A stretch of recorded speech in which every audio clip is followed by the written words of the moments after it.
Hey everyone, thanks for joining Off Grid Rooster. I'm Rooster Mike. Just to let you know, it's a little breezy, so you might not hear me well enough.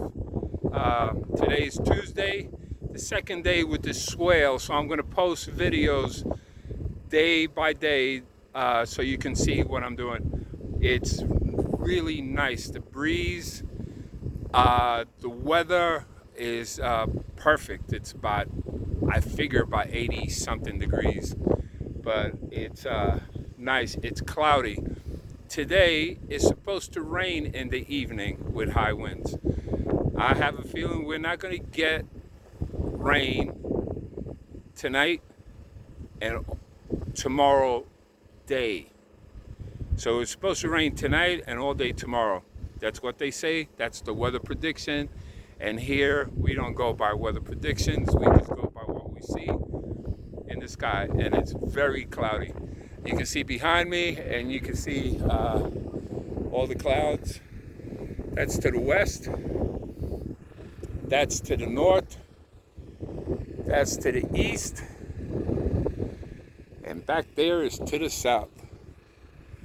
So we're back to the south there. Let me show you. Let me get back to you. I have two inspectors that are here to check out the swale. The first inspector is Luna. She is just resting and waiting for me to start working. And Isa is watching me from someplace, but she's inspecting the swale. So I think Isa is upset that I could dig a little faster than she can. She's been trying to help me, so it's cool just to see her.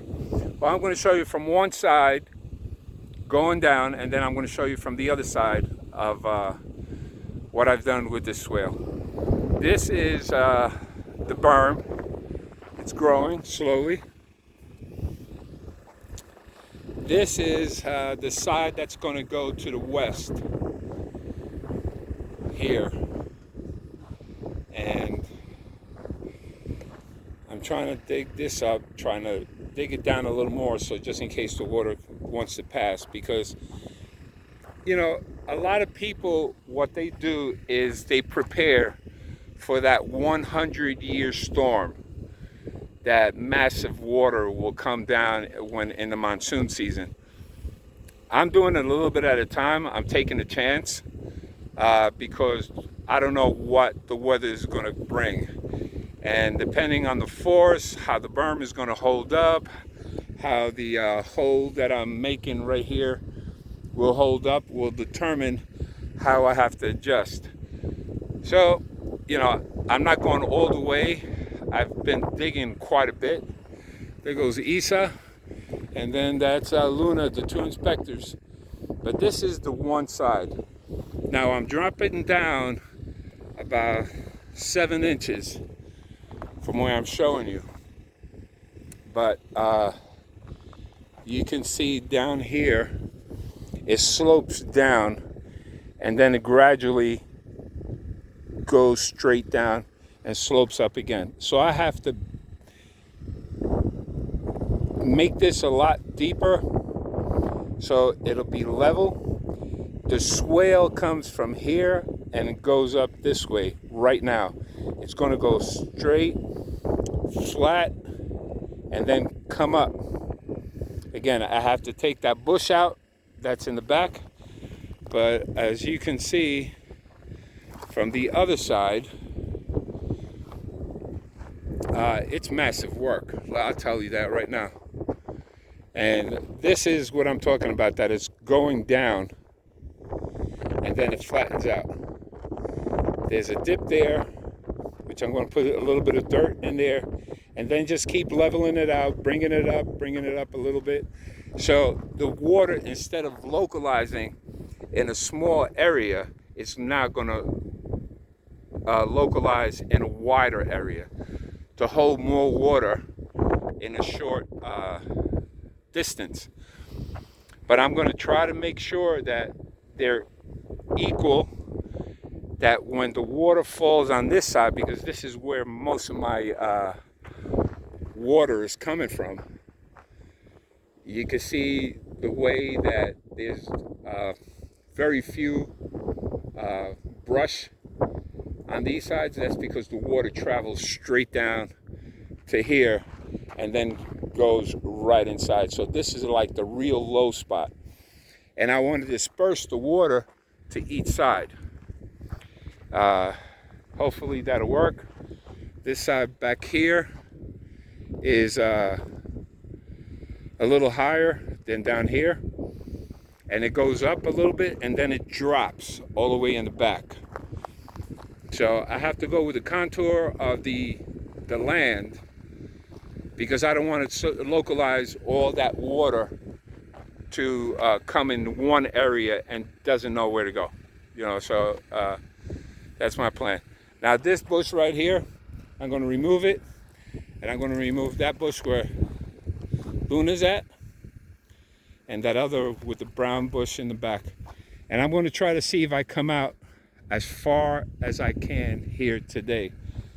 If not, it's going to stay like that, and I'm just going to go more to the east. So I started digging this out. I've got to dig all this. It looks like a simple job, but it takes a long time. Shovel at a time, a pickaxe, break up all the hard stuff, and have a tamper to tamp all the dirt that I throw on the berm to compact it and make it solid. She's inspecting again. There goes Inspector Luna, and she's going to help me try to dig. There she goes. She's too cute. What I do is I grade it with the shovel. I've got 2 shovels. I've got a flat shovel, which is in the back, and then I have the one that you dig with. And I try to curve it, and I use the rake to level it out to see. I also use my, my level to see, because I don't want to just go a drop and then I have to keep going down further, and that's a lot of digging. So I'm doing a wider, so if the water comes in and it's positioned correctly, it'll go out towards the road, or either go out and I make a pond all the way at the end back there, so I can have water catchment, the animals can have water, and hopefully that'll work. But you can see the rut of the water where Isa is right now, right there where she's walking. That is like a mini self-made ditch swale. So all that water flows right into a low spot here. And there goes my container and all my stuff. So I'm preventing all that water to go in that way. I can't have it that way, because when I build my adobe house, that's my final build. After I get everything and I work out all my kinks and whatever I have to do, the adobe house is going behind the van, and it's going to be maybe about 35-40 feet wide. It's going to be a dome, and if all that water hits it and I don't prepare that land to try to minimize the amount of water that flows through there, you know, I'm just going to have a mess inside after I build. It won't go through, it won't stop. I mean, it'll stop the water, but I want to do it correctly. I have to put like a drainage system underneath, in the just in case some water goes down, it could go underneath the house. And the bags with the little bit of Portland cement, and I put the cob, I'm lifting up the base of the adobe house to make it solid, either with rocks and cement. And then from that point on, I'll go maybe about 2 feet and then start building there with the bags that you put Portland cement. You have I have a recipe, because the dirt that I have here is dirt. I have not encountered large rocks like a lot of places around here. So I'm trying to utilize this place here. And I'm picking everybody's brains, people that I know, to see if maybe they come up with some other ideas of design. But here is the other side, and you could see the pitch is lower down here. It raises up, it goes down further. So I have to, the contour of the land is what's giving me the inclination of which way I have to go, how much I have to dig and everything. But to prevent some water from coming there, I put telephone poles here. I've raised this side up. This is going to be part of the berm. Everything back here is going to be part of the berm. I have a lot of brush to slow up the water. But here I started filling up so the water doesn't come over. All this is going to be with dirt. I'm going to raise it up so nothing goes underneath there. Hopefully it'll work. You know, it's a process, it's a science. I'm not a swale and berm professional. I'm doing this by information that I get. Not only do I go to YouTube, I ask in forums and stuff like that. I have books that I've been reading up on. So I've got somewhat. I have a real good book that tells you how you can slow up the water from coming in, so before it goes into the swale. And it's like putting a speed bump. So I would have to put a speed bump someplace at the low spots to slow up that water and let it soak in the swale that I'm making. If not, I can make another swale out there, but that's more digging, and it's not happening.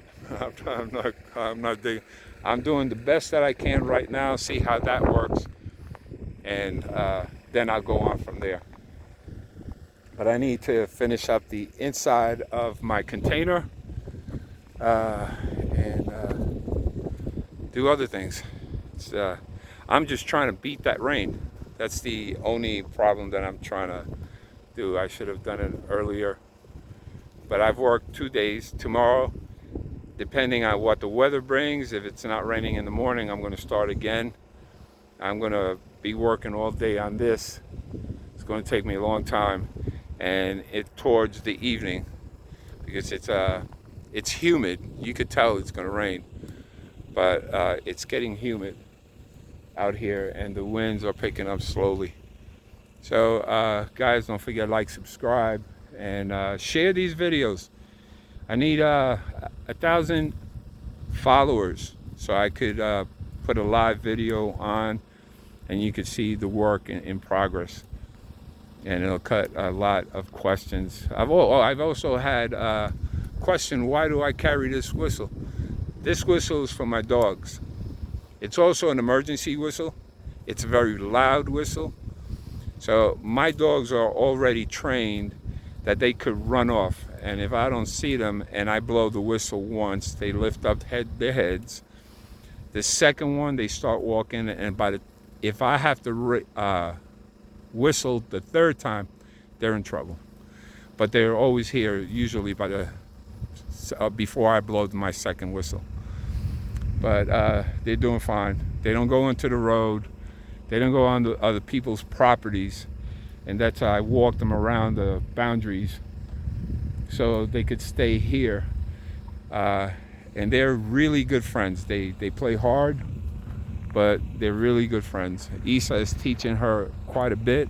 I think she feels neglected because Luna won't let her Isa touch me or to come to me. So, jealous. And I have to be careful with her. I don't want her attacking someone for no reason at all. What I do have to do is train her towards other people. Luna, no. She eats, let me tell you something. That Luna eats wood, rocks, dirt. I guess that's what a dog does, but I'm afraid that if she eats something and it cuts her intestines or something like that, I'm gonna have to rush her in. Luna, see her? No. Move. She doesn't listen. When it comes to it's like that greasewood and some of the plants, they know not to go near a cactus. They'll smell around it, but they don't get too close to it. They must have gotten hurt. I've taken, how do you call it, thorns out of their paws and on their side. But lately, there's nothing happening. So, again, bonfire t-shirts in my description, and my Amazon wish list is there too. I'll leave you with this so you can see how far it's done. Compare it with the other videos, and you could see the progress little by little. So, again, thanks for watching. And guys, let me tell you, I appreciate you watching these videos, comment and everything. Let me know if you have any ideas, if you know somebody that did something that might work here, because every situation is different. Just share it.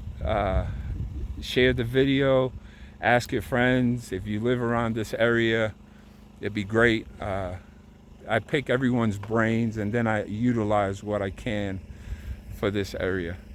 What works for them might not work for me, and vice versa. So that's the name of the game here, and the weather is what dictates how much work you're going to get done. I can't wait till it gets a little cooler, and then that's when I'll start saying it's too cold, I can't do it. But I deal with I tolerate the cold a lot better than the heat that we had so far. So bless you guys. Stay safe, stay strong, and do your thing.